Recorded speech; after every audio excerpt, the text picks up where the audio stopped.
Away. There we go. Welcome everybody. It is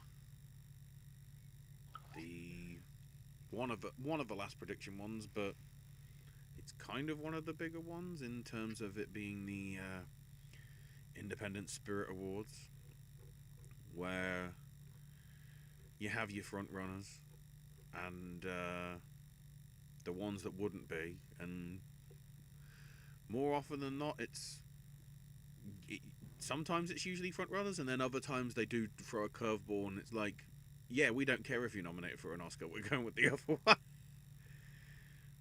To be fair, less so this time. Even though, well, I kind of want to say there's always going to be category fraud in the television stuff, but we'll get to that. But yeah, so it's AJ, myself, and Owen. In case you need the scores on the doors, as it stands, because we'll briefly run over the Directors Guild stuff in a minute. Myself and Owen got 1 out of 3. AJ got 2 out of 3. Yeah, 2,000 meters to Trandrivka got documentary at DGA. AJ got it right on Plague getting acknowledged for first time feature. And of course, Paul Thomas Anderson finally gets a DGA.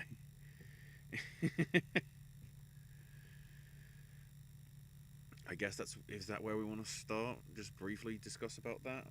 I mean, Well, I would suppose we're pretty much ending the director race unless something crazy happens at PGA. I would say, AJ, I'd say at this point, legitimately, even if something crazy happens at PGA, I still think PTA is winning. The only thing, the only thing that forever has me paranoid that the guilds end a race is that Sam Mendes in 1917 weren't that long ago. That is true. Because Sam Mendes was at where PTA is at right now. But I'm still on the I'd say one battle is good to go, but Yeah. but I still wouldn't be surprised if there was still some last minute curveball, but I'm not betting on it or anything. I mean, that's like we're talking about, like Ashley mentioned about the Spirit Awards. Sometimes they like to just go out on a limb, and sometimes they just like to try to predict the Oscars. This year they can't, because the main front runners that you could say right now, which would all be movies that are not involved in the spirits whatsoever. Yeah, we kind of talked about this when we had our brief discussion on the Spirit Award nominees. I don't even really remember what we said in that video, but the fact that these feel like old school Spirit nominees Yeah. because they're actually independent and there's like 2 Oscar players mainly.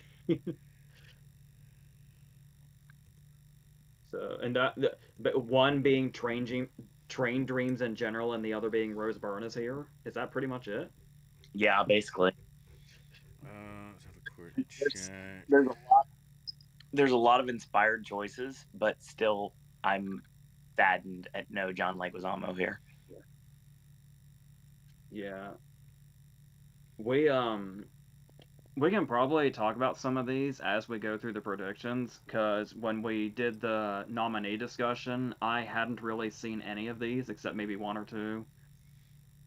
And now in like the month or so's time, I've seen most of these. So and yeah, there's like some really good choices in here. So this should be fun. I mean, even for me, there's some really good choices here that I wasn't thinking I was gonna champion like I am.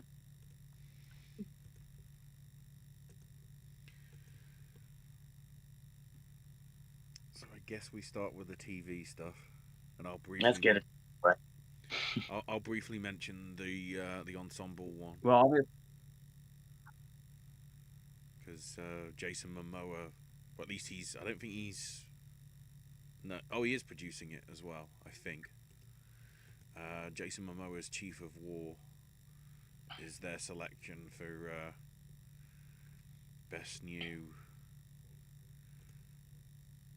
best ensemble for new scripted series. I don't think they've announced a sequel.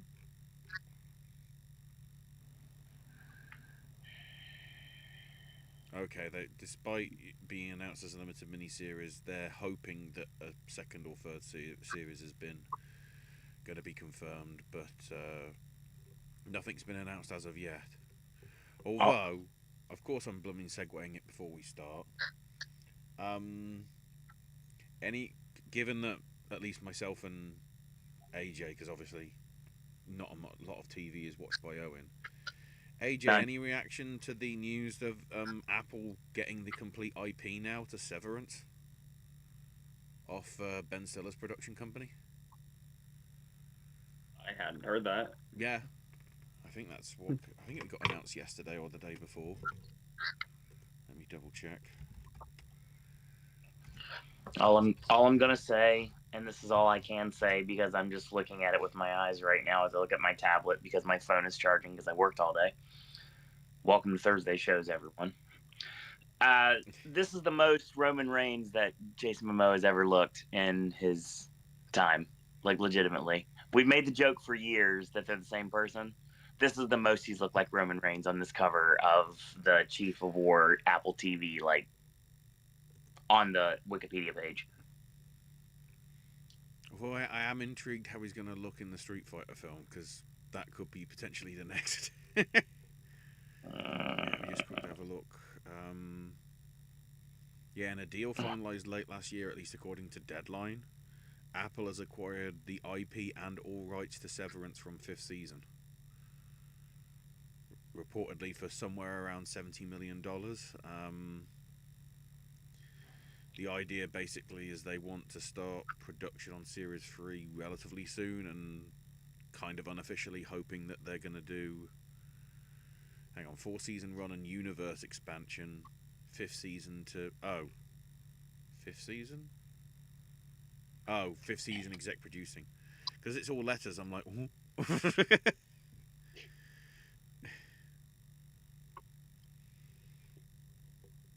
So, as far as these nominees go, I don't want to disrespect anybody or anything, so you're gonna really have to bear with me on a lot of these names. Let's actually start with the documentary one. Okay. Where we've got Citizen Nation, Hurricane Katrina, Pee Wee as himself, Seen and Heard, and Vow of Silence. Quite a few of these have recognizable names attached. You've got the Kuglers with Hurricane Katrina. You got the Safdies with Pee Wee. You've got Issa Rae with Seen and Heard, and you've got Jake Gyllenhaal with Vow of Silence. Oh, so they all have somebody attached that you would recognize, except for Citizen Nation, maybe. Wow. Not if you yeah, look at it direct. Yeah, Brett Sigler I don't recognize as producer, but at least in terms of exec producer, Chris Buck co-directed Tarzan and Surf's Up, and I think both Frozen films, that's what it as looks well like. as Wish. But maybe we're supposed to forget.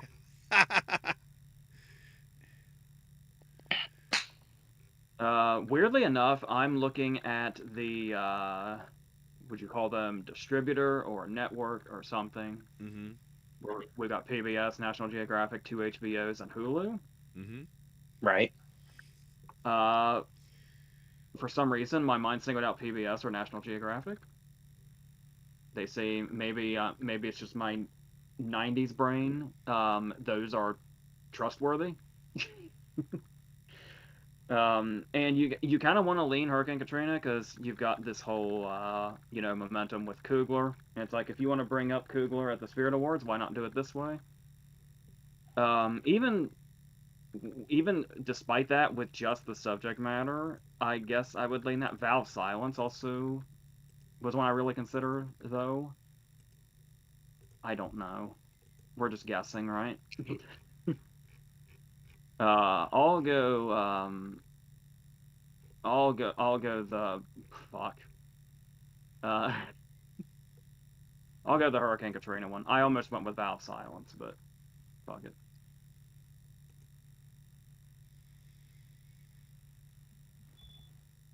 Um, this is tough because annoyingly they're officially not trying to acknowledge it as. Okay, that seems surprising. As it stands, okay, rehearsal got non-scripted a couple of years back, and then 2022 Black and Missing. So HBO's won a fair number of years, but not for the last two.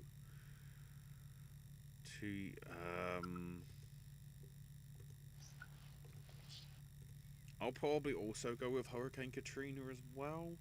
Um, I want. It'd be nice to see if it was Pee Wee as himself. Um, I don't know whether seen and heard history of black television.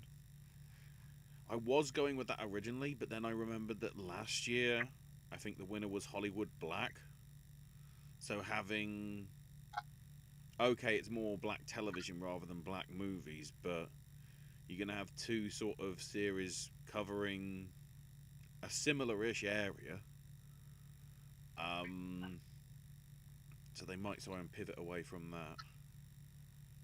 I've heard good things about all five, so I wouldn't be surprised if it was any of them. But yeah, given that we're sort of, that would have been what, 20 years since Hurricane Katrina. Yeah, I'll go with that one.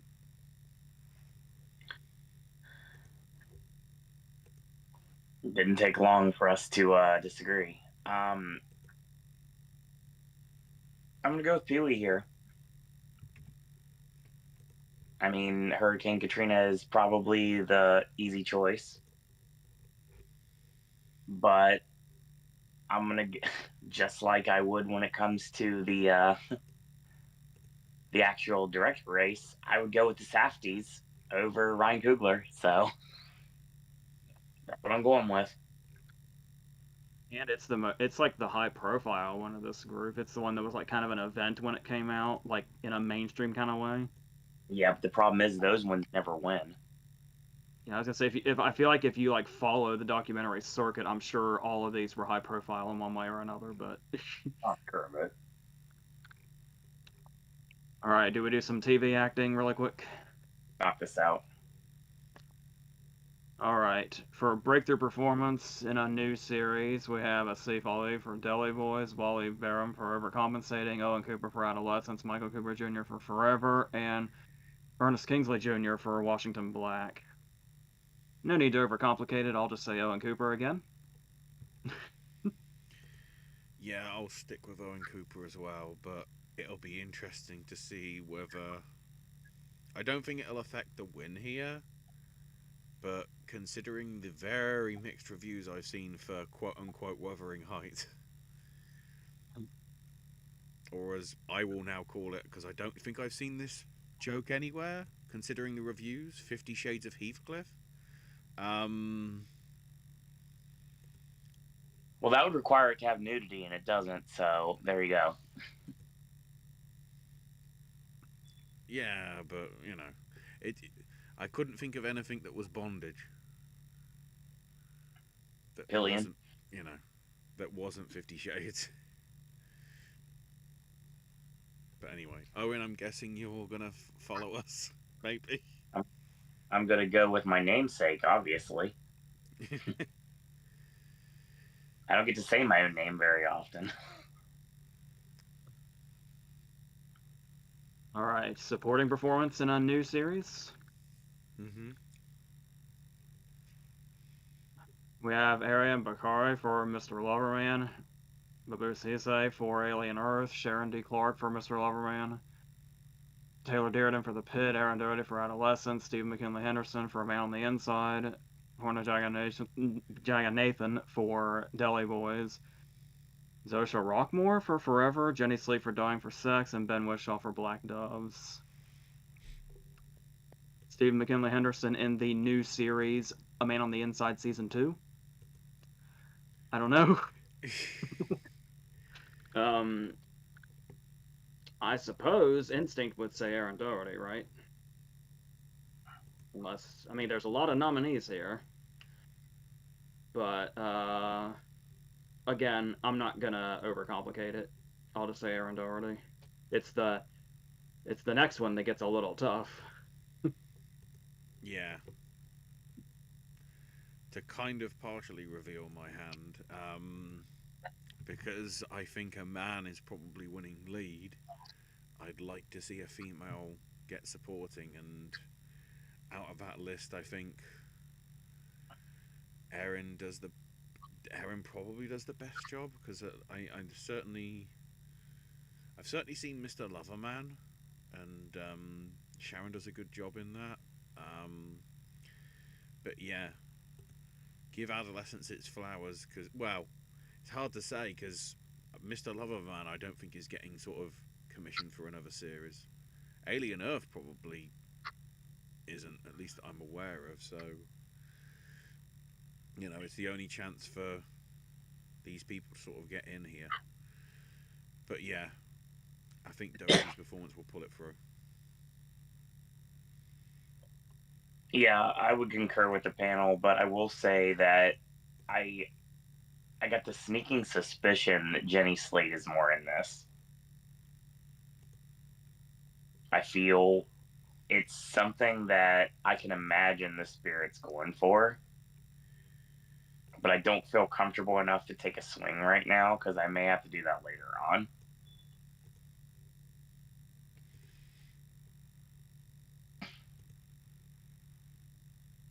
So which one are you going with? That I concur with the panel. Okay, sorry. Juggling other stuff. But basically telling everyone just to cover my base.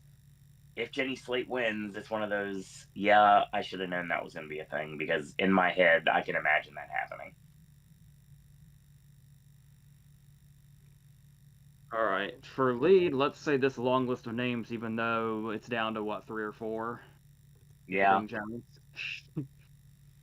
I'd say exactly, honestly. We got Sydney Chandler for Alien Earth, Stephen Graham for Adolescence, Ethan Hawke for The Lowdown, Lenny James for Mr. Loverman, Anna Lamb for North of North, Willa Pettigrew for Say Nothing, Seth Rogen for The Studio, Lovie Simone for Forever, Michelle Williams for Dying for Sex, and Noah Wiley for The Pit. Well, your instinct will probably be to narrow it down to the 3 guys, Graham, Rogan, and Wiley. However, Michelle Williams is here too, Correct. and I wouldn't throw her out. Mm-mm. But really, when I looked at this list, I immediately went to Stephen Graham and Noah Wiley, right? um, okay. So The Pit had what, 12 episodes? Ooh, let me have a quick check. I want to say it's a 12-hour shift, so that would make sense, wouldn't it?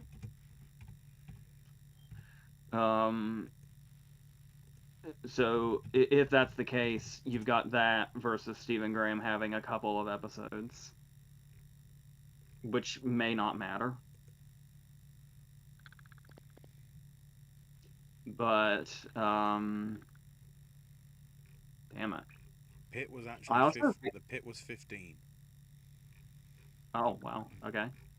Um that's even more helpful for him, I'd say.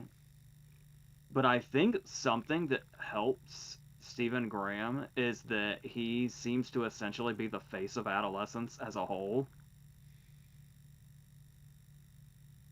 So I do not know.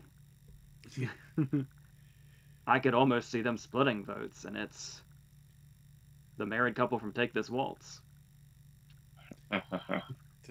To some extent, it basically it's I don't want to say passion projects, but Noah and Steven are heavily embedded in producing and exec producing both shows respectively. So All right. I'll just go ahead Because I would say if Graham takes this, then it's like a full-blown adolescence sweep. So are they going to want to just do that, or are they going to spread it around a little? I'll just to end this, I'll say Noah Wiley.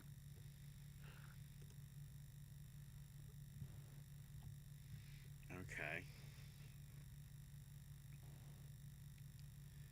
See, now I'm trying to work out whether I'm stealing Owen's thunder or not. Probably. Because I kind of gave you a hint as to where I was going. In terms of its people that are heavily embedded in the production of their thing. Except we left out one guy. Yeah. My pick is Seth Rogen. It does. We were talking about producing. It does also help when you write and direct every single episode. Yeah, I don't think Graham directed any episodes of Adolescence, but he co-wrote them with Jack Thorne. So. And obviously Wiley. I don't think Wiley's written any of the episodes. I take it back. He's written and he's not written and directed his own episodes, but sometimes he's directing, and a few of them he has written himself, or at least, yeah. He wrote episode 9 of series 1 and directed. Did he direct any in 1? No, he's directed one of the episodes upcoming. Actually, that's airing tonight as we speak. So yeah, technically he hasn't got his hands full for series 1, but whatever. But yeah, I think because it's the only chance we have, and just so it isn't just focusing on drama projects. I think for sort of maybe just as the closest they can get to nominating Catherine O'Hara, because I feel sort of with some of the stuff she's done, she's been very independent, film sort of inspired. It hasn't been a huge amount of franchise, and studio work that she's done. Because I wouldn't say much, if not all, well, barely any of Christopher Guest's stuff were, maybe bar Spinal Tap, would be definitively studio based. Because certainly with a lot of the other stuff, it would have been, your Focus or whatever the indie sort of wings of the major companies would be. So yeah. So now I'm trying to work. Yeah, I'm trying to work out whether Owen's picking different and we're going 3 different picks, which means that Ethan Hawke's winning. That's the correct answer, but it's not for this performance. Yeah, you did steal my thunder. I'm not surprised whatsoever. We always make fun of the Spirit Awards in the past. It takes place in an airplane hangar. People protesting outside. They drink, they curse. It's a fun award show just to watch. I can't imagine them not going for Seth Rogen. There was never another answer in my mind. Oh shit, we can't make that joke this year. Apparently. The ceremonies at the Hollywood Palladium in Sunset Boulevard. They've moved out the hangar. Oh no.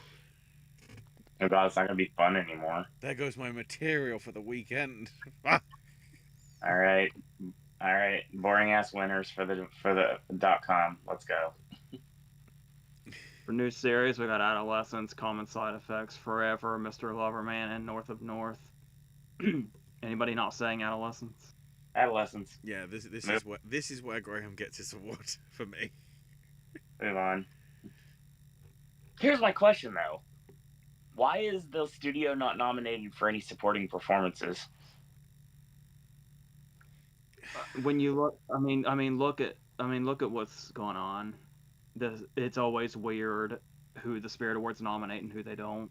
It never adds Also, up. keep in mind as well, it's always weird because Film Independent acknowledges all these new series, but they're not very independent. No. You've got The Pit and the studio, which are HBO. You've got Dying for Sex and Alien Earth, which are FX and slash Hulu. Netflix sometimes is considered, indie, and then other times isn't, especially in the film categories. So yeah, I'll briefly run through the ones that they've already given out, so we don't need to worry about them. The True and Fiction Award went to Raji Samarasinghe for Your Touch Makes Others Invisible. The Producers Award went to Tony Yang, who's worked with Constance. Hang on, what's her name? She's in the director thing. Constance Yang on Blue Sun Palace, which is featured here, and whatever our other film is that actually came out in 2025, at least on the festival circuit, and I guess could be showing up at next year's Spirits, depending on eligibility. And then also the Someone to Watch Award went to Tati Ribeiro for Valentina. And then the one which we all hoped would be somewhere more in the award season possibly than it was, especially considering the relatively good response that it received, the Ultimate Award for Best Ensemble going to Long Walk. It's going to be nice seeing them all alive and well again.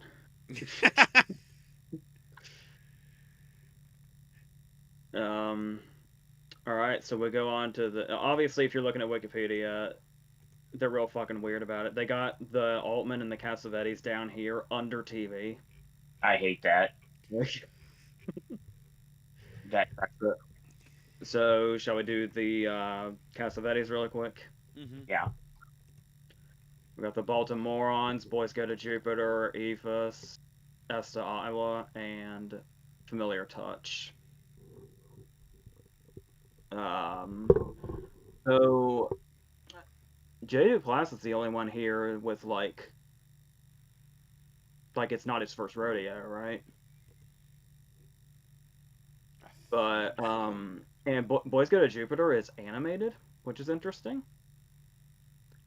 I know it's a budget thing, but I wouldn't think animated when I think Cassavetes. I don't know if that's gonna affect anybody, but I was kind of leaning Familiar Touch. So I'm just gonna go with that. I'm just gonna go with that feeling because again, it's not like we have anything to go on. Yeah. I was sort of umming and ahhing over stuff, and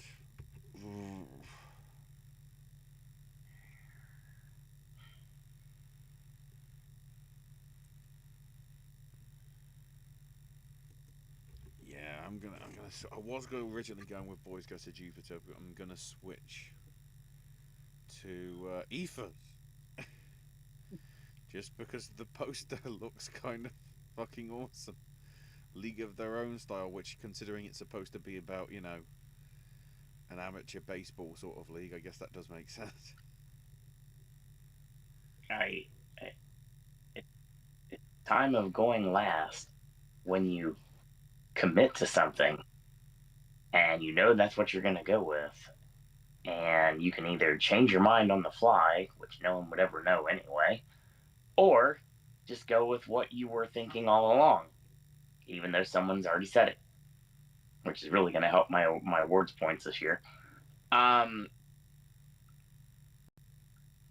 Originally went with the thought process of Baltimoreans. I remember seeing that poster left and right outside the auditorium, the independent auditoriums of my AMC. Never got to see the movie. Obviously, that never happened. But again, not to steal anything away from Ashley, but he hit the nail right on the head. That's what I was thinking when I first looked at this list, and Ephus jumped out as me as well, and that's exactly what I'm going with.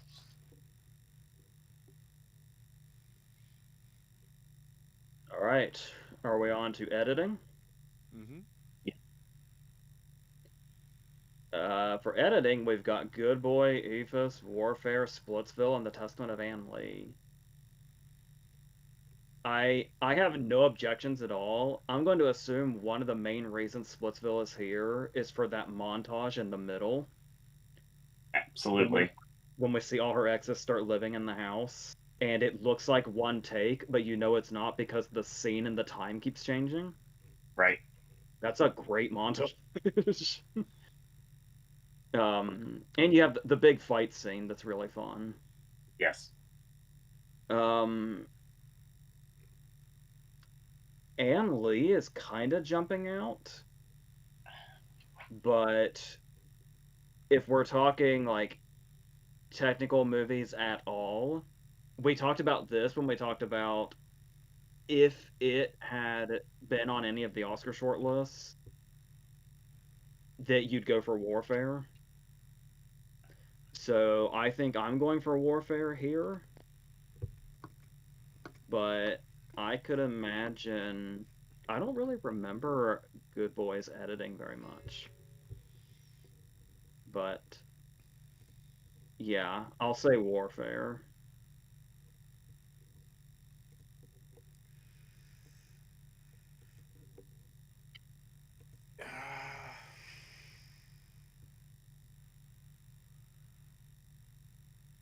Just, oh, I'm sticking with Warfare as well. I was thinking of possibly switching it. It oh, because at least Warfare I think is the only one of those that came out here. So I don't think I've seen anything yet for Testament of Anne Lee in terms of release here, and Good Boy doesn't massively stand out with editing. But, it's a war film, you've got a lot of shaky cam and try and get sort of the right shots in, so yeah, I'll go with that one. Finally. I mean, I'm sure the people that have been following along for a while are going to say that I'm going against Warfare because I didn't like the movie. You're entitled to your incorrect opinion. um, the fact that Anne Lee is in here and it's the only nomination for it says something. So, and having seen the movie, yes, it does say something. Um, honestly, if I'm going to lose this, I might as well have fun with it. I'm going with Splitsville. It's the right answer. Okay. It's what I want to see happen, and that's what I hope does happen. I guess that whole sequence at the end too, at the birthday party, is pretty chaotic Oh, for and sure. and required a lot of cutting around. But speaking of chaos, that's all Ann Lee is. So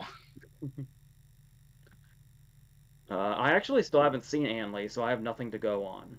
it's But a deeper drink there. I have seen all the nominees for cinematography, though. I haven't, but I will say that one of a movie that not enough people saw is on here, and I'm very happy of its inclusion. We got Peter Hujar's Day, Blue Sun Palace, Warfare, Train Dreams, and Dust Bunny. Yes. Thematically, it's not really saying anything new, but in pretty much every other aspect, Dust Bunny is very original. I really like Dust Bunny a lot. I mean, I mean, not to give away my hand, not making my best of the year list or anything like that, but I really had a good time with Dust Bunny a lot. Yeah, plus production design and costumes, it's got a lot of great technical stuff going on. Absolutely. It's a But great I do not, I cannot envision a world where this is not Train Dreams.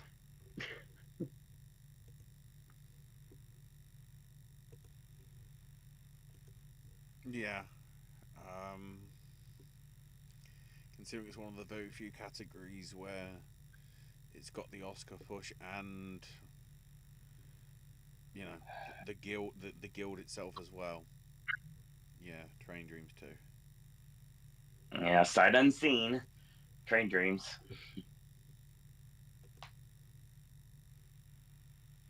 All right, international. Yes. Mm-hmm. We've got All That's Left of You, On Becoming a Guinea Fowl, A Poet, The Secret Agent, and Surat. So we have 2 Oscar nominees here. One that's kind of just taken this category over. And I don't know how many of us saw that coming months ago. Obviously, my choice would be Surat, but I feel like the safe bet here from now on is probably The Secret Agent, right? Say so. Yeah, I I'm feel that's probably what they're going with.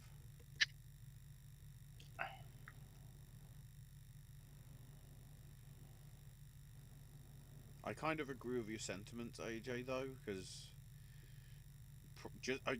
certainly because I don't think again it releases here until sort of just after the BAFTAs, sort of in early to late March, because foreign films get sort of an extra month or so beyond the eligibility stuff for us. Surat, at least as a trailer, looks the more intriguing and sort of thriller-esque than Street Secret Agent. Again, sight unseen on both because I don't know whether Secret Agents. I certainly haven't been able to catch it over here just yet. It's great. It's definitely great. I 100% recommend. Surat, I'm just waiting on confirmation. We're getting it. I think it's the week before the month ends, I believe. That sounds right. I know it's going wider this week, but we didn't get it this week. So, but I've got too many things to watch Friday anyway. So I got 4 movies to watch tomorrow. So I mean, I'll go ahead and say this because I don't really know where else to put this comment, and it fits. Because we're talking about the secret agent basically taking over this category. Having seen it now, that's actually very. Not only is that very surprising, its picture nomination is pretty surprising in retrospect. Based on the fact, and this isn't a bad thing, this is just the reason I'm surprised. It's a movie that kind of requires a lot of homework on Brazilian culture if you don't already know it. And I would imagine a lot of people don't. So I'm really surprised. Like, there's like so much stuff in that movie that's like really ingrained in Brazilian culture, and you have to be familiar with that to really kind of get the impact of everything that's happening. There's one particular scene where afterwards I had to Google what the fuck was that. And when it told me, it went down this whole rabbit hole of all the things in the movie that are based around Brazilian culture that suddenly made more sense once I read more about it. And I imagine people aren't going in with that information. So it's really surprising to me how it's kind of had this much of an impact and has been able to do this well awards wise, despite that. But again, that's good for it. But I'm just surprised by its success with awards bodies.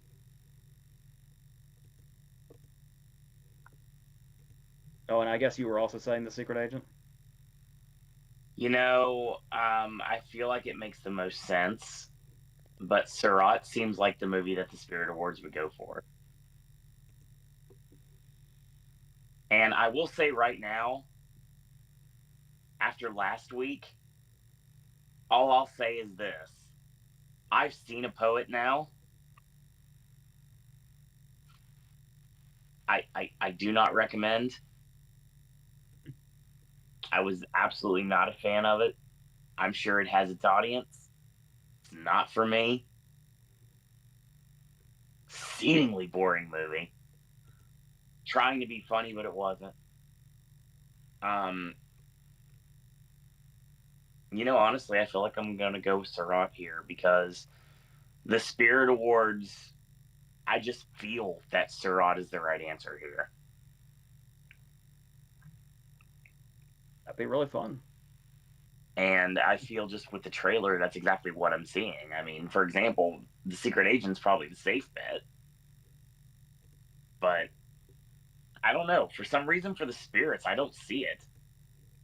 Surratt makes more sense, and I can't wait to finally see this movie because it's one of the reasons why you don't have a if we did the nominees quite yet because it's one of the ones I'm waiting for. You're getting it the week before the Oscars, 100%. But I'm trying to make sure I see that before so I can. If I haven't seen it by then obviously I'm not going to worry about it, and I'll do like an honorable mention or something if I ended up watching it after the fact. But still, when I think about what the Independent Spirit Awards means throughout the years, Surratt jumps out at me, so I'm going to go with it. Nice. All right, for a documentary, we've got Come See Me in the Good Light, Endless Cookie, My Undesirable Friends, The Perfect Neighbor, and The Tale of Cillian. Here's the thing. We've got 2 Oscar nominees. Mm-hmm. One that's probably considered a frontrunner, Right. if not the frontrunner. However, My Undesirable Friends is not one of the Oscar nominees, but has gotten a lot of love throughout the season. Right. Endless Cookie has gotten quite a few mentions as well, and it's an animated one. Yeah, because it's even as like a milestones thing on the Wikipedia page, in that how Flow last year was the first animated thing to win anything at the Independent Spirits, and then via the TV one and the Cassavetes one, along with this, there's 3 different animated films acknowledged in this year's Independent Spirit Award.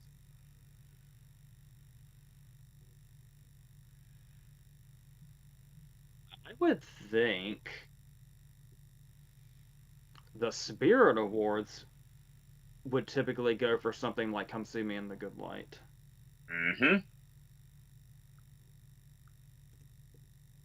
But I almost just want to go safe and say The Perfect Neighbor, which we did at DGA and we were wrong. Oh, big time. See, The Perfect Neighbor is one of those ones where it keeps. It's like we're supposed to think it's the front runner, but we also know better because we know how the documentary category works. as far as not being always predictable.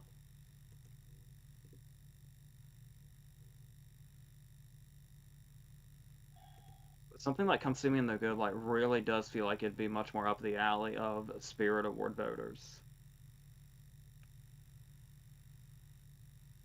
But we've also seen the way Spirit Award voters can fall in line if something becomes a front runner. They just go with it. Our example we always go back to is when Brie Larson was the only nomination for Room, which was already weird in retrospect. And then when we got to that point, it's like, oh yeah, we'll give it to her. But it's like, were you gonna give it to her when the nominees came out before she really took off? I don't know.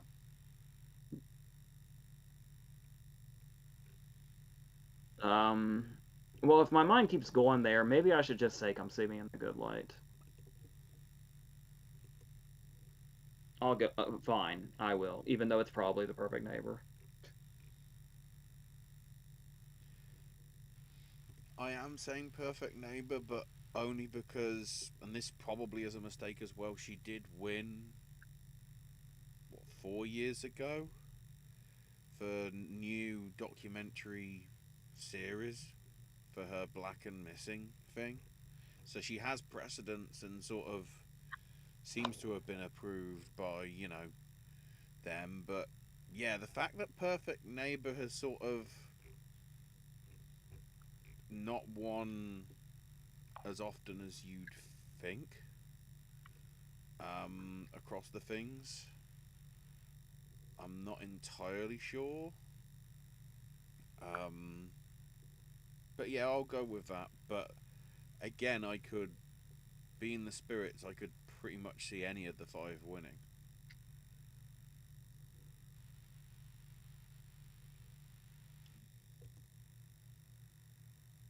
Yeah, I basically said it already. And I mean, it's exactly what AJ alluded to. I can't imagine it not being Come See Me in the Good Light, because I feel it's got spirits written all over it. The Tig Notaro connection, I feel that that just screams Independent Spirit Awards, and I don't think it's going to be anything that you would think would possibly be the winner. I think it's going to be something like a Come See Me in the Good Light. They like to surprise people in documentary, no matter what the award show is. I think this might be a surprise to some, but it may not be to everybody.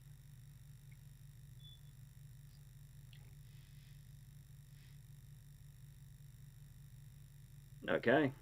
Are we going into the debut stuff? Yes. All right. Let's talk about one of Owen's favorite movies and first screenplay. That literally I went for and I paid for it. We got Friendship, Outer Lands, Lurker, One of Them Days, and Blue Sun Palace. I've seen 4 of these, and I will try not to let my personal opinions come into it. Um, Blue Sun Palace wasn't my thing. It was kind of. I get what it's going for, and it's kind of eventually it's kind of trying to be the opposite of what I'm about to say, and what I'm about to say might sound a little dismissive and disrespectful, but I just kind of got misery porn vibes from Blue Sun Palace, and I just wasn't vibing with it. But it could totally take this because they seem to really love it when you look at everything else. Lurker, on the other hand, is great. Friendship's kind of the high profile one, as is One of Them Days. I guess the only one I'm not looking at is Outer Lands, which is the only one I didn't see. Which again, trying to make sure that's not uh, coming into my head for that reason.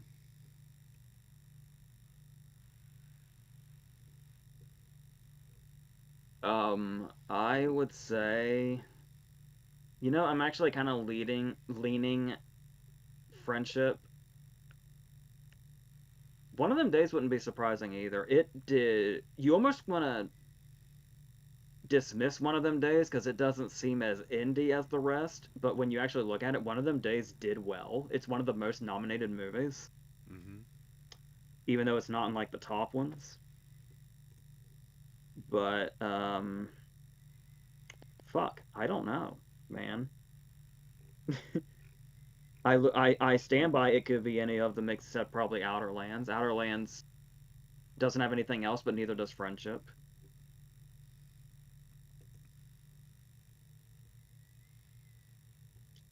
Um, I guess I should say I just want to pawn it off on one of the two of you and come back to me, but I suppose I have to go first, right? That's the thing. Yes. Uh, if that's the case, I will. I'll just come back to Friendship, I guess. Even though it doesn't have anything else, I don't think that always matters. But yeah, this one's really difficult.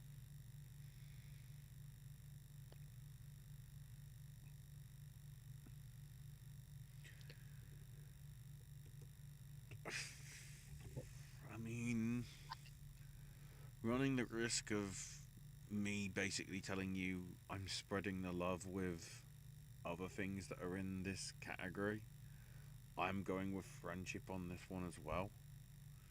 Because if that's the sort of like as you said earlier, AJ, if that's the sort of the only way that it got in, and it's for something as relatively significant as that, um, I think I think that probably could help it, but yeah, there's other ones that I wouldn't mind seeing, but because I'm sort of giving them other rewards elsewhere, I kind of don't want to.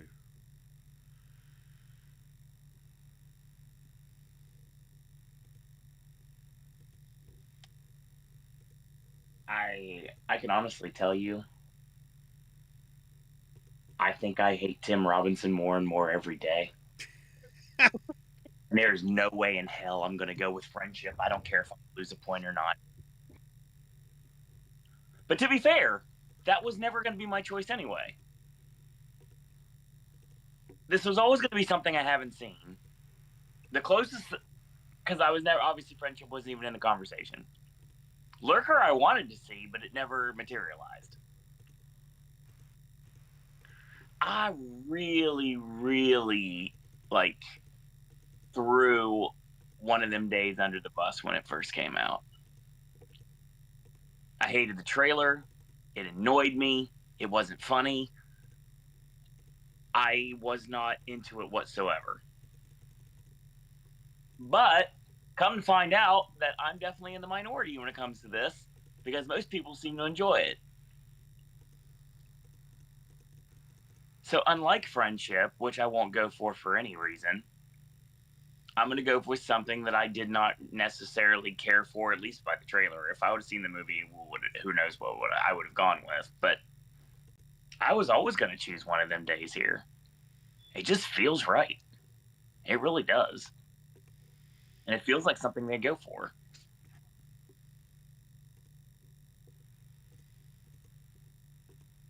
All right. And first feature. This one honestly really isn't any easier. We've, we have Blue Sun Palace, Dust Bunny, East of Wall, Lurker, and One of Them Days.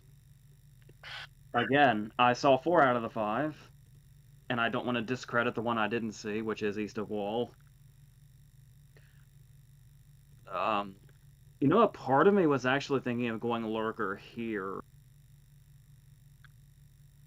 Dust Bunny is interesting.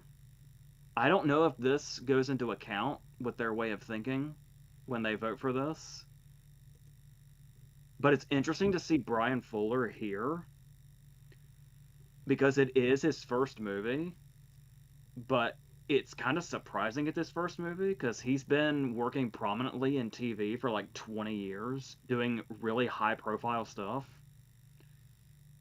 So it almost doesn't feel like this is much of a credit for his first movie. Uh, I imagine he knew what he was doing when he got there, as despite how elaborate the movie is still.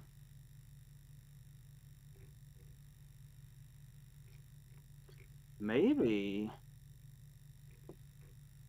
I'm starting to feel reversed here. Because as Owen was heading in that direction, I was starting to say maybe I should have said One of Them Days for screenplay. I don't know, it just made sense in my head. But Whether then it does, again, that's inconsequential. That's just what it feels right. well, speaking of inconsequential, another thing that's inconsequential is my personal opinion. So, with how much they loved Blue Sun Palace, I can't rule it out. In No. fact, I should be. In fact, I should be seriously considering it.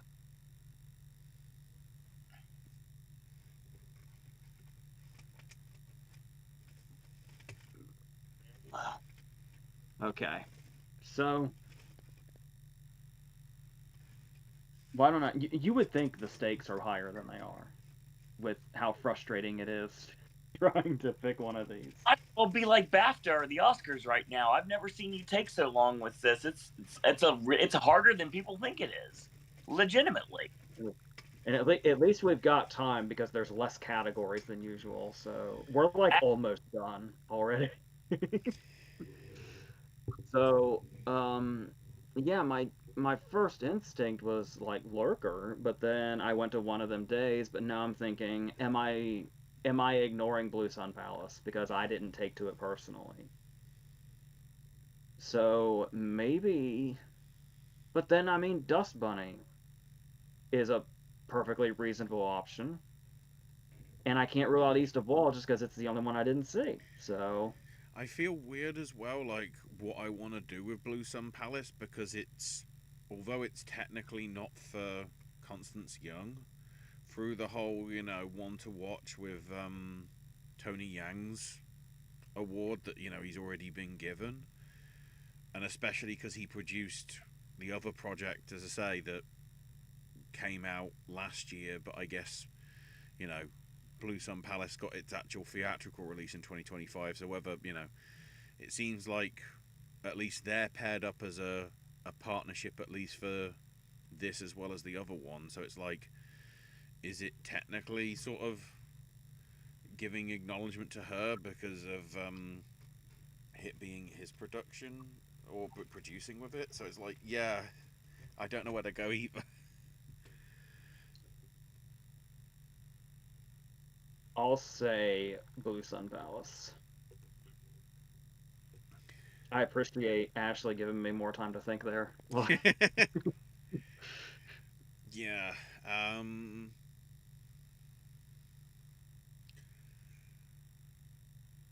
I'll use my British skew card on this one and go with Lurker because it's a shame with the release that Pillion wasn't in here because I think Pillion just seems like it's a spirit movie with its So subject was matter. Bob Saget. Or as I guess we call it, 50 Shades of Skarsgård. Why is everything trying to be 50 Shades this year? Um, um, He yeah. does have two this year that are both really good. So there you go. I don't know whether BAFTA voting's already finished or not, or whether it sort of closes middle of next week. It'll be interesting to see if it does get uh, a lot of recognition, or even just one here. Whether that could be sort of a poke, like nudge, nudge, wink, wink sort of thing to give it more of a chance at BAFTA. We'll see, but yeah, I do like the way the Lurker direction. Then again, I also like the fact that one of the very few listings on Wikipedia where it's like the list of producers is and others because there's too many.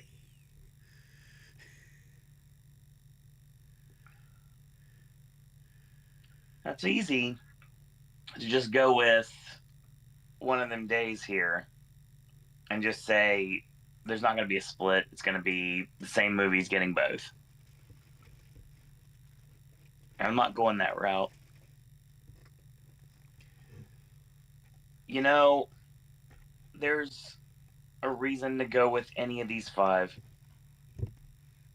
and one of which I already brought up. But in true fashion, there's got to be at least one category where we split, where no one's saying the same thing.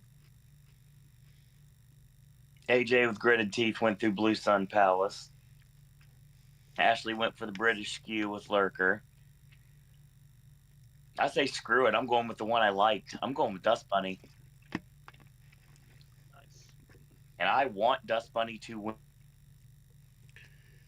It's winning cinematography. So I this know is the you only. I know you've probably seen it, but it's also like every time I see it, I keep seeing Dusto Bunny, and I keep thinking to Kaiju Big Battle. Dear God, you don't realize how kaiju big battle some of these monsters in this movie are. So I'll put it that way. You're not far from it. Wait. Is that the inspiration? Holy thanks, Brian. You crazy man. I read your book. I absolutely love the way that I love everything about that movie. It's such a fever dream. It's like if Alice in Wonderland was good. I mean, but it's mixed with a Hitman movie on top of it. So it's like this is great. I want it to get all the accolades, and this is the last chance it has for the rest of the award season. So screw it. I'm gonna go with it. Also, I just want to give somebody a shout out. I think it's a little over long. I think there's a couple of times where it's going in circles a little bit after it's already established something. But overall, I was really into Dust Bunny. I liked it a It, lot. its concept, its execution, just everything, all the production values, the performances. There's a character Um, called the conspicuously inconspicuous man. What the? that's that's where I'm going actually. I was already into it, and then I didn't know that David Dastmalchian was in it, Mm-hmm. and then I was like, okay, I just needed one more thing to put this over into okay, I'm totally invested now, and there he is. Yep. And it's a great port too. I thought after his first scene we were going to be done with, and I was so disappointed. And then he came back for the climax, and I was so happy. You kind of had to, honestly, if you really think about it. Well, speaking of things I love, Yeah. should we go to screenplay? Yeah. I have not seen A Little Prayer, but otherwise, this is a great lineup. Two of my favorite movies of the year are in this line. We've Nope. got we've got Splitsville, A Little Prayer, Twinless, Sovereign, and Sorry Baby. Beautiful lineup. Oh my god. um, I'm gonna say this is our chance to finally give Ava Victor something. If it's going to be anything, this is the chance, right? Honestly, Yeah. I think I think her biggest competition is Twinless. Yeah. I would say that's exactly Mm. right. Um, but yeah, I just need to say over and over again how much I love this. And a Little Prayers poster is Dare Theron and Jane Levy, so that's probably great too, just based on that. So yeah, I'm gonna make this simple. I'm just gonna say sorry, baby, and hope for the best.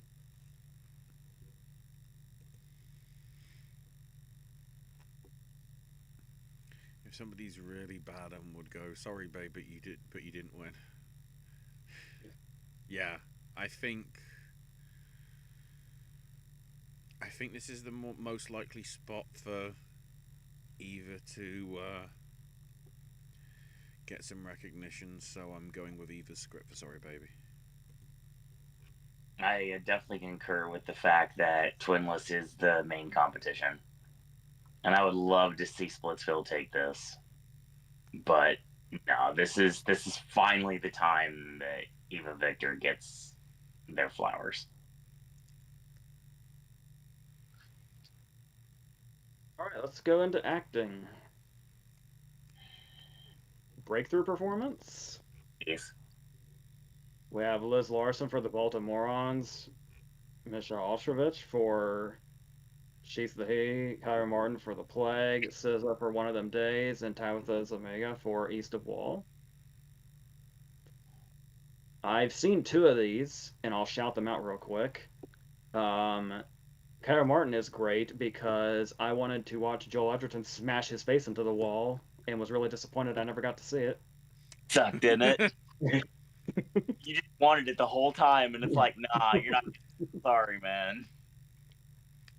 And I mentioned this when I reviewed it earlier last year, but I gotta give a shout out to SZA because I I had forgotten she was Keke Palmer's co-star in One of Them Days when I saw it.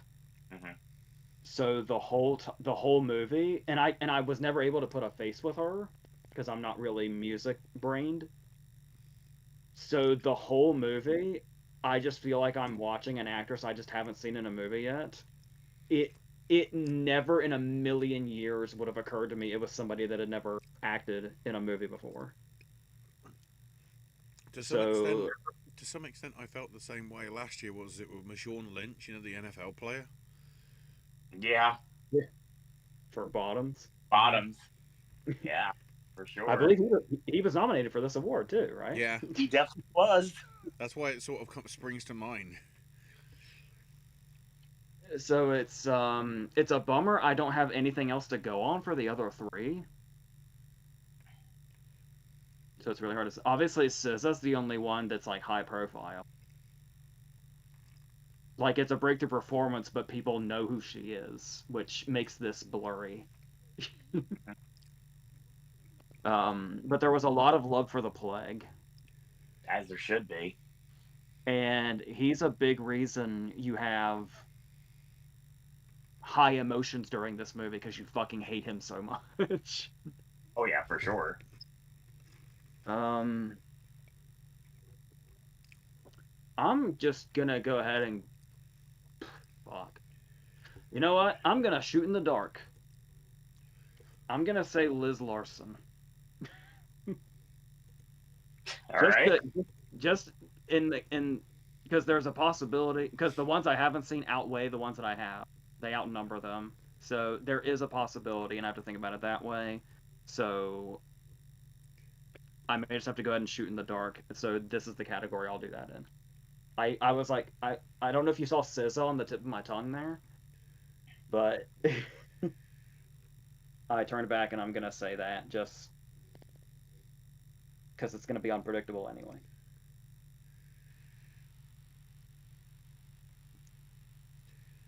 I always find it weird with short answer. I'm going with Scissor. The semi-long thing. Just looking at the list, it's like it's weird to see Tabitha nominated in breakthrough performance for herself, even though she's only credited as Tabitha in the credits, even though it's inspired by her life. And then I just get, because of that, I just get flashbacks to 1517 from Paris, and it's just like,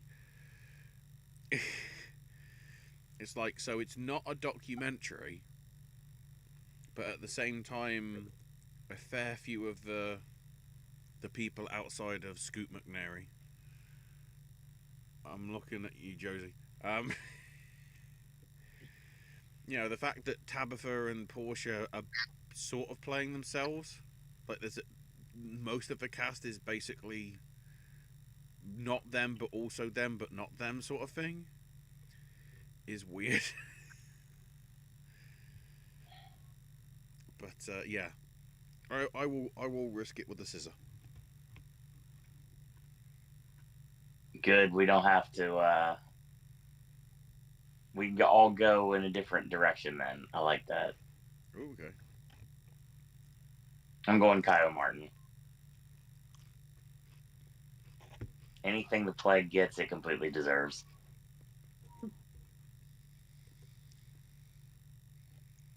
All right, another tricky category, Yeah, because I see a lot of options here, actually. and there's no Oscar nominees. No. For the first time, I think, at least since they've split this category as they have the last few years to gender neutral, yeah, none of the 10 are actually acknowledged. Not only are there no Oscar nominees this year, Kirsten Dunst is the only one that's Oscar nominated, period. So, we've got Naomi Ackie for Sorry Baby, Zoe Deutsch for Nouvelle Vague, Kirsten Dunst for Roofman, Rebecca Hall for Peter Hujar's Day, Nina Hoss for Hedda, Jane Levy for A Little Prayer, Archie Madakwe for Lurker, Kaylee Reese for Rebuilding, Jacob Tremblay for Sovereign, and Haibang Shu for Blue Sun Palace. Naomi Ackie is great. She's like the quintessential "I'll go to jail for you" best friend. I still Zoe find Deutsch. it weird with her as well, because they keep playing the Radio 1 sort of interviews with her, I guess, when she was publicising the Whitney Houston thing. I keep forgetting she's British. The way she does all these great American roles. I think she has her accent in Sorry Baby. I think. Oh, okay. She plays it straight. Oh Um, god. um, Zoe Deutsch brought Gene Seberg back to life. It's actually kind of eerie. I think she's probably at the top of this list somewhere. I think she's absolutely in contention. I know she's got quite a few. I think Roofman might be one of my favorite Kirsten Dunst performances. I was really surprised how much I took to Roofman. It It's like really.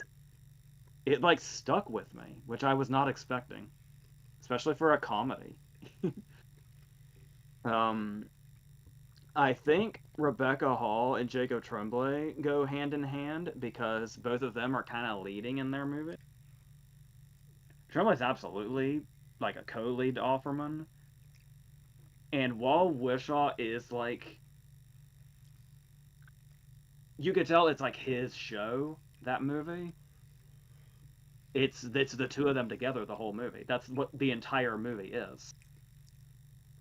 They're either in his apartment, on the balcony of his apartment, and I think there's maybe one scene where they're on the roof. But it's the whole movie is a conversation between the two of them, and that's it. So, but you still get the vibe that he's leading and she's supporting, if that makes sense. But she is always there. um, Nina Hoss, I guess, stands out. Hedda didn't do a whole lot for me, but the Hedda Gabler story in general has never really done anything for me, so I'm not putting that on the movie. And was great, obviously, and I'm gonna be honest with you. For Blue Sun Palace, I don't remember catching any of the characters' names. So I'm not sure which one she was, actually.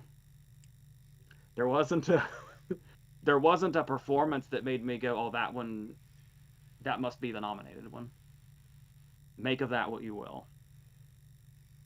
So I don't know if I'm tempted to go with one of the leading ones. I think I have it narrowed down to Rebecca Hall and Zoe Deutsch. And when we started, I was leaning Rebecca Hall because they really loved Peter Hujar's Day, and she's like there the whole movie, which has to be in her favor. But again, it's crazy how much Zoe Deutsch brought Gene Seaver back to life. Which any movie fan, that's going to be powerful for.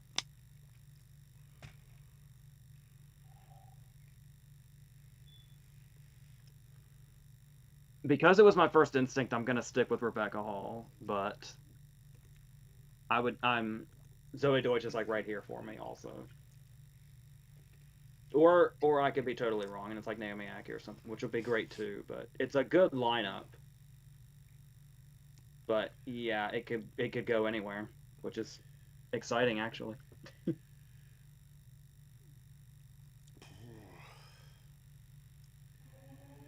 there's a lot of strong contenders here.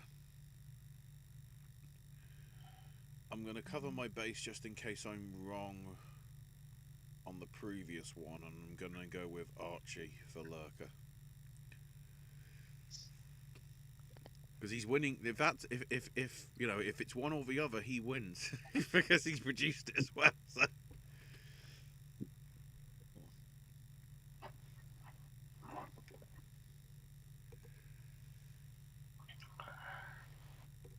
I do have to agree with AJ on this one. And it was the first name that popped into my head when I was looking at the nominees. How many nominations the movie got, and look at other possible wins it could get for the night. I don't really have it winning much, but Rebecca Hall was always the answer that was jumping out at me immediately. So I feel like there's a reason for that, and that's what I'm going to go with.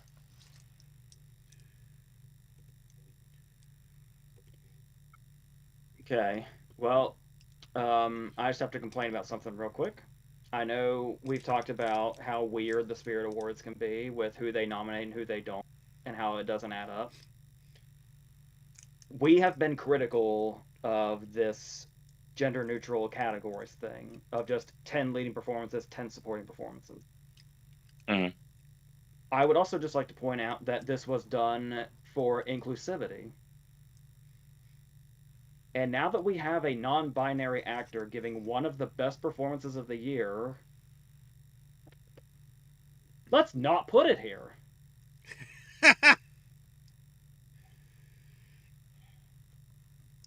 Whatever. So that's my thought on that. So let's talk about Everett Blanc for The Plague, Rose Byrne for If I Had Legs I'd Kick You, Kathleen Shaw Touch, Channing Chen for Lucky Lou, Joel Edgerton for Train Dreams, Dylan O'Brien for Twinless, Kate on for One Days, Theodore Pellerin for Lurker, Tessa Thompson for Hedda, and Ben Whishaw for Peter Who Day. Pellerin would be a great choice. Dylan O'Brien would be a great choice. Chalfont has got that out of nowhere National Society win. Interestingly, it's nice that Everett Blanc. It's nice to see a young performance. I guess you call it a juvenile performance, to be more specific. So obviously, there's an Oscar nominee here with Rose Byrne. I assume most of us are probably thinking her. You would say, well, If I Had Legs, I'd Kick You only has one other nomination, but it is in director, which is a big deal. So I'm going to say Rose Byrne, but I think you all know what I want to happen here. I would love to see that derailed by Edgerton, especially since Edgerton has Goodwill from the Plague going on as well. So, yeah, I want to see Edgerton kind of swoop in here, but I'm going to be safe and say Rose Byrne.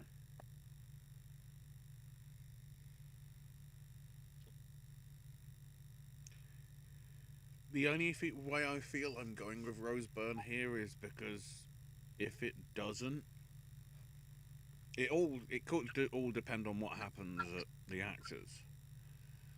But that, to me, at least at the minute, and it could get influenced by what happens with BAFTA and whatever. But there's a lot of I feel there's a lot of push that Buckley might get the right momentum off BAFTA. So if Rose gets in here, I feel more comfortable in calling that as a two-horse race. Obviously, as I say, depending on what happens with the actors, sort of 2 weeks after this. But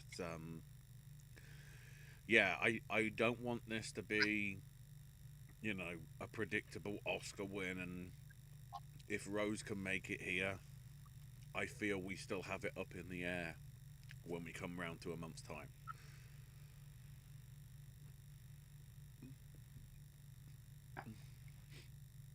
Yeah, I greatly want Jesse Buckley to lose, but that's not happening.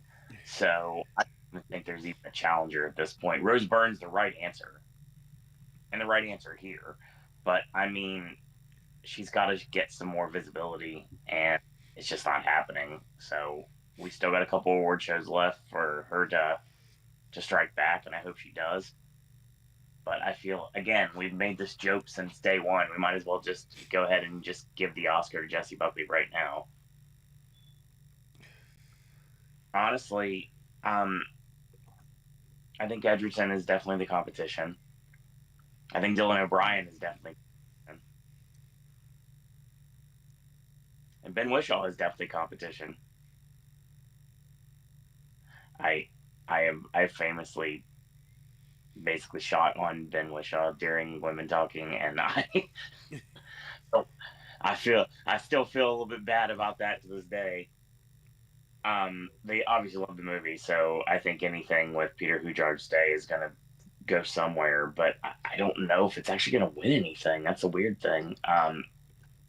Yeah, Rose Byrne here though. I don't really need to elaborate any further.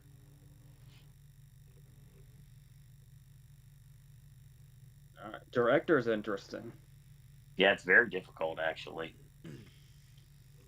We got Clint Bentley for Train Dreams, Mary Bronstein for Fed Legs, I'd Kick You, Lloyd Lee Choi for Lucky Lou, Iris for Peter Who Day, and Ava Victor for Sorry Baby.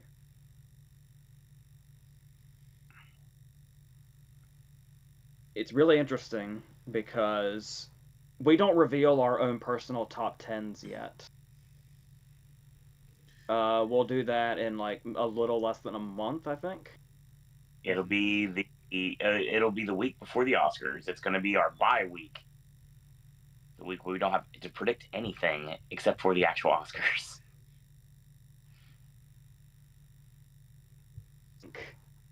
That I'll be happy with what happens here no matter what in these last two, because without saying too much yet, Sorry Baby and Train Dreams are side by side in my top. So the thing about it is, I was kind of just thinking no brainer, director and feature are Train Dreams, the end.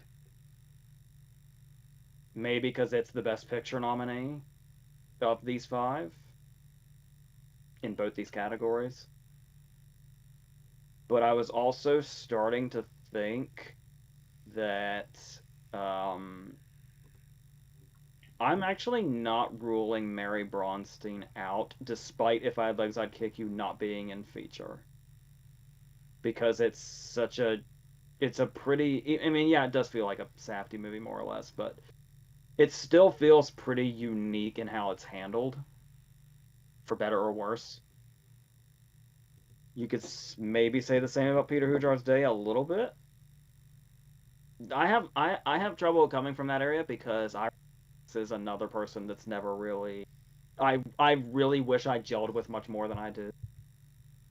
I honestly find him almost too low key for my taste, I guess. Which is a bummer, but I would like to think Victor's in it. I'm also thinking Bentley would have to be at the top of this. I mean, you would have to be, right? All you have to do is watch the fucking movie. I'm trying.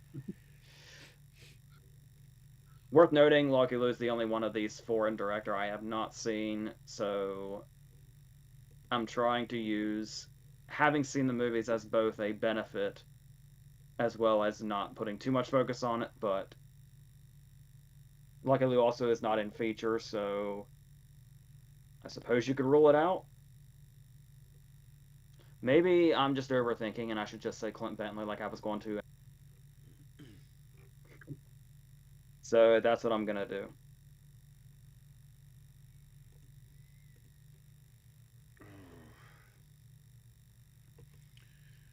I think with this one, I'm gonna go with Ira Sachs for Peter Hudger's Day.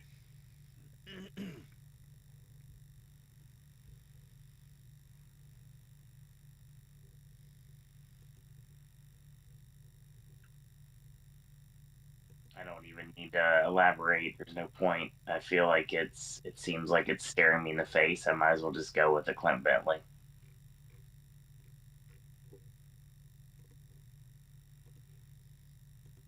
Okay. For feature, we've got Peter Hujar's Day, The Plague, Sorry Baby, Train Dreams, and Twinless.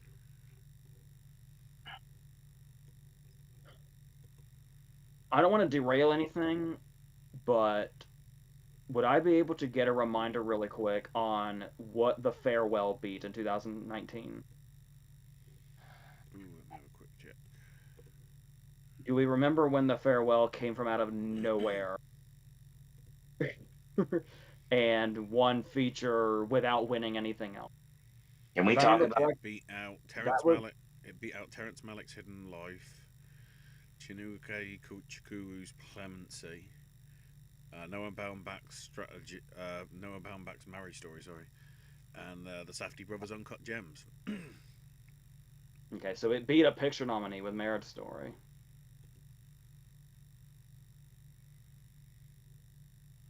You know which one I'm looking at?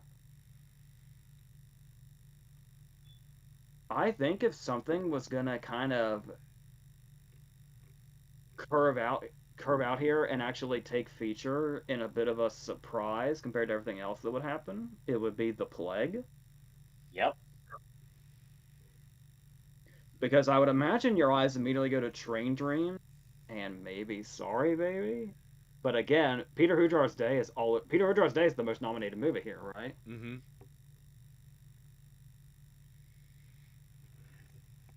But I could see them pulling some shit. By the way, it is weird that the Plague's director is not here, but again, the Spirit Awards are really weird like that, so we'll ignore it. I want to go with Train Dreams and call it a day, but why do I feel like the Plague is eyeballing me?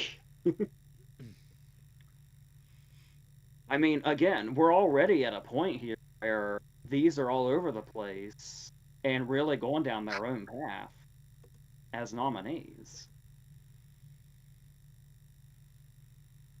Maybe I'll, you know,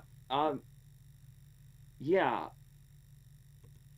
this feeling is getting too strong suddenly. I'm gonna go ahead and say the plague. I'm pulling for Train Dreams, obviously, but and Sorry Baby, but yeah. If I was gonna say there's gonna be a curveball, I'll say it's the plague. So I'll say the plague.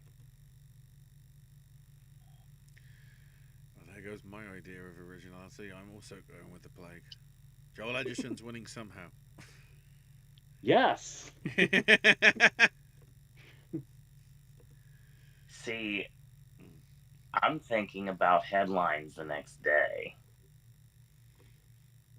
And you could just be easy and go with Train Dreams, but I don't think that's the option.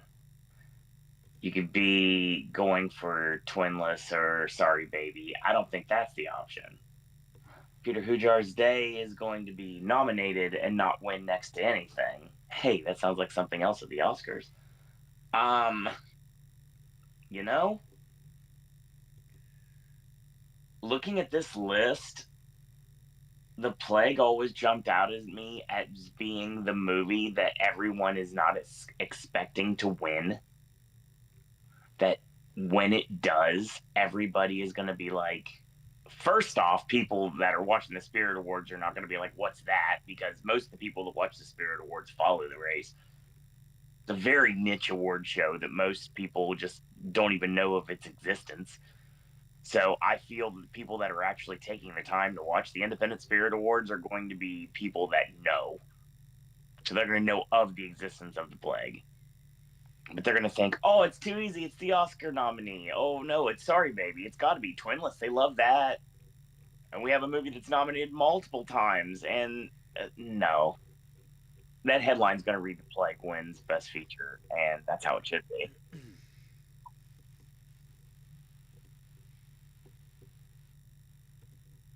Plus, it keeps a man off the stage. Yes.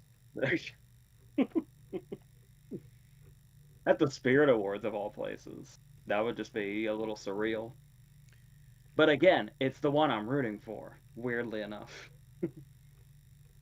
Well, either one, but of the one that seems like it's the obvious choice. But yeah, let's see if they do something a little crazy. It's gonna be the win that a lot of people are gonna be like, I never saw that coming, and we're the ones being like, well, we predicted it, so there. I mean, if we're right about Ava Victor and screenplay, it could carry that across the Awesome. finish line. But there's no bad choice, I guess. Even though I'm not like I don't gel with Ira Sachs, I can I get why Peter Jaar's Day works anyway. But yeah, so we're done here, right? Yes. Just one more time that the Spirit Awards did a really good job this year with nominees and kind of going off the path and choosing stuff that's really fucking good. Most of it. Looking into it a bit more, Owen, we have the reasoning why they're at the Hollywood Palladium. Where they were previously doing the stuff on the pier apparently is going under some major renovation stuff right now.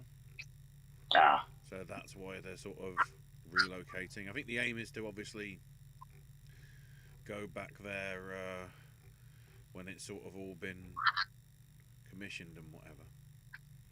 Plus, that pier's somewhat significant because arguably that's the inspiration for the pier area in both the original San Andreas and I think GTA 5, certainly from the look and style of the thing. So,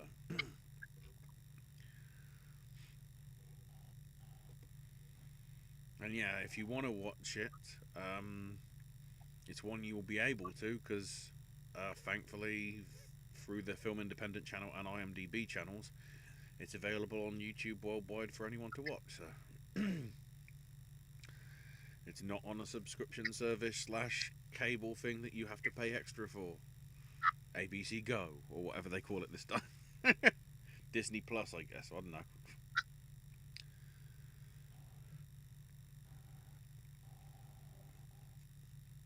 So yes, with that we're done for this week. But next week will be. Owen, do you want to go through at least, maybe not just next week's schedule, but at least for the rundown to at least the end of February, because that's I think what we've confirmed at least, before we Yeah, went on air. you can stop me if you if I say something out of turn. So yeah, because of the secret movie, which is going to be How to Make a Killing on Monday night, I'll be watching that, and Tuesday means we're going to be going live to talk about the spirits and the results of the spirits. We'll have a live chat, so you guys and girls can chat along with us. That'll be a fun time. That's going to be at 5 p.m. Eastern Standard Time on Tuesday night. Thursday, we're back here with our BAFTA predictions. That'll be fun. That's going to be also leading to the BAFTA ceremony, which is the 22nd, which we'll be doing our live show sometime after the 4 o'clock hour, Eastern Standard Time. And then it seems like we've got a little bit of a break. So, you know what? We're just going to go ahead on the 24th and give you guys a good old fashioned hangout to end February. That will be at 5 p.m. Eastern Standard Time.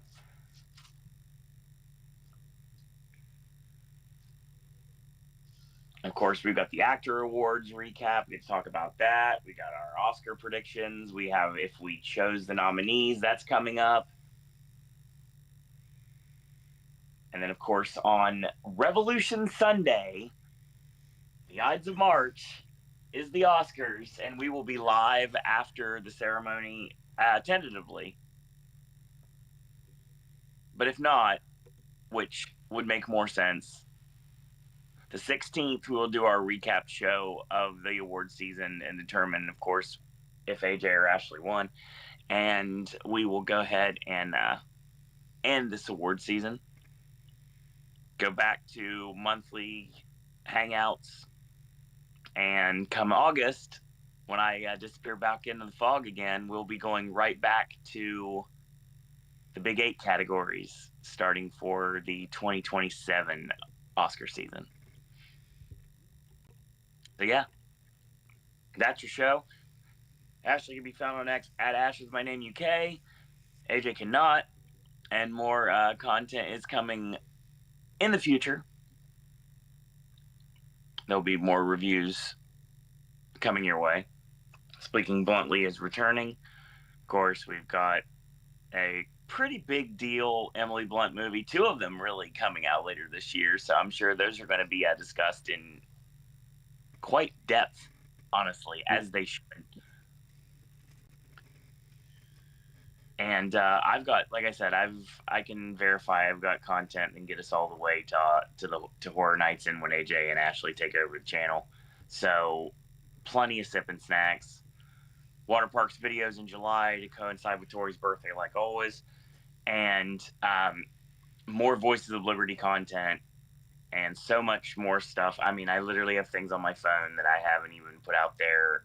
I did get to see in the busiest day in the history of Epcot Entertainment, John Stamos and the Beach Boys do Forever. That video is coming up on the channel later this year, so lots of cool stuff. That's going to be your show. Thanks, everyone, for watching live or watching an archive.